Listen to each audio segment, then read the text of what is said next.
teachers don't care about the students. Now, some teachers really cares about the students, but most of them don't care because they don't want to be involved in the problem, between among the students, right? Right. There are a lot of kind of bullying. Bullying, yeah, right. Is there any bullying in school? There are, yes, of course. But I think people are really quick to tell teachers about the bullying happening. If someone, the person being bullied himself went to the teacher, I am bullied, and the people who were bullying him, they would talk to the people, and it was like, stop. And then they stopped. Oh, really?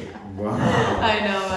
The teachers in Finland, they're really quick to like step in if they see bullying happening. Yeah, like the schools really care about the reputation or something. Reputation. So if they have like bullying cases or something, their reputation will be ruined. And then, so teachers don't care about the students who are bullied. But then finally commit suicide, and then finally the reputation of the school ruined completely. さらに悪化される。Yeah. In Finland, I've never heard about anyone committing suicide Oh, great! because of bullying.